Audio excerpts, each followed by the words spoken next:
Actually, SpaceX has eyes on much bigger things than just getting NASA astronauts to the space station. Elon Musk started the company really with the idea that if you want to go to Mars, you should be able to get there affordably.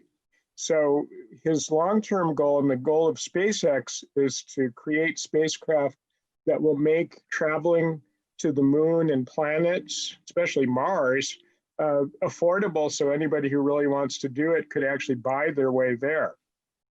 Anyway, so to do this, he needs a new spacecraft called the Starship.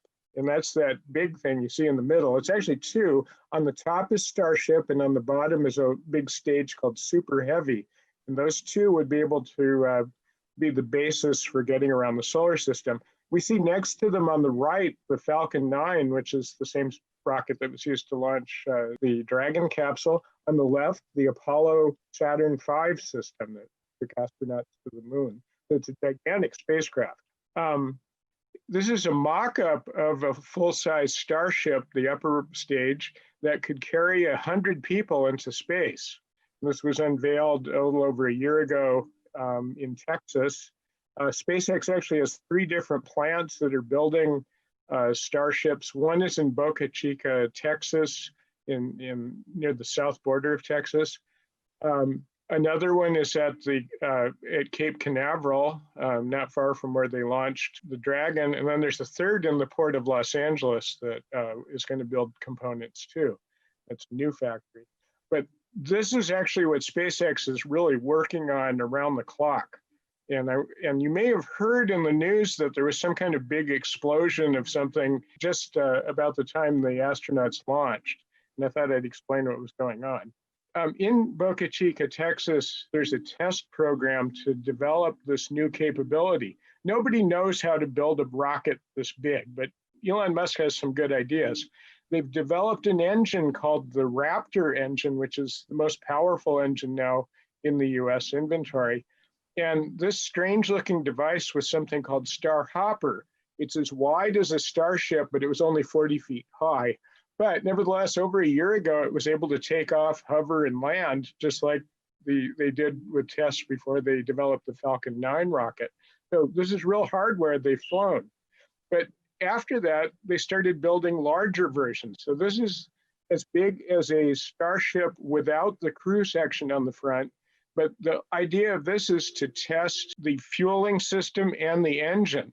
So this version has one Raptor engine on it.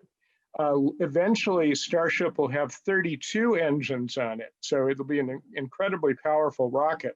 But the idea of this is to see if they can light the engine and then maybe hover with this and then go higher and higher until maybe, hopefully in the next year or so, actually get into orbit. So very ambitious test.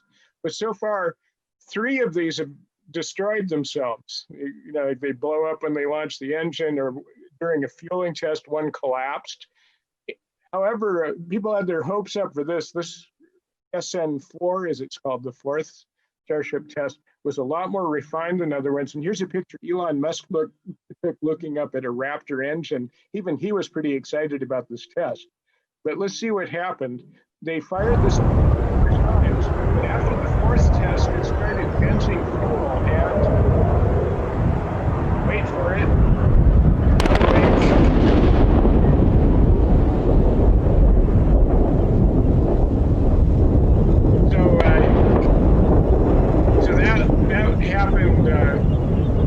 It happened on the day before the astronauts launched. So there was some people thinking, that doesn't look too good. And it totally destroyed the launch pad and the SN4 craft and the Raptor engine and all that stuff. It turns out that they were testing a system for decoupling the fuel they have to fill the tanks. They have to fill these gigantic tanks in just minutes and then get ready to launch. But unfortunately, it started dumping liquid and gaseous methane all over the place, and it caught fire and then blew up. So, well, does that set them back? Well, let's see the next picture here. Well, that's what's left of SN4 and its launch pad. But behind it, in the next image, we'll see SpaceX is building lots of these huge vertical tanks, and they already have another 2 rockets almost completely assembled. And they've already replaced the launch pad. And they think by June 10th, they may actually be able to fly SN5. So the next one, which you already see constructed here, is almost ready to go. So the idea of these is just test, find out what goes wrong with it, make improvements, and go on to the next one. Because, if we go to our next picture here, there's a lot riding on this.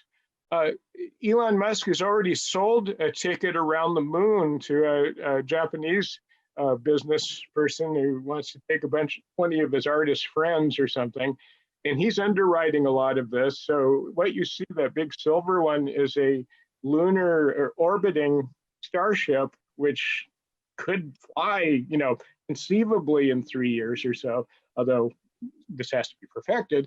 And then docked to it is something that NASA has already contracted SpaceX for, which is a lunar landing version of the Starship. It wouldn't fly back to Earth, but it could ferry astronauts from spacecraft from Earth and then back to the moon with a gigantic reusable spacecraft. So it's very exciting. Whether, even Elon Musk said he might be like 2 years too optimistic for all this to say happen by 2024. But the thing is, it's actually happening. So, round the clock, this stuff is going on now.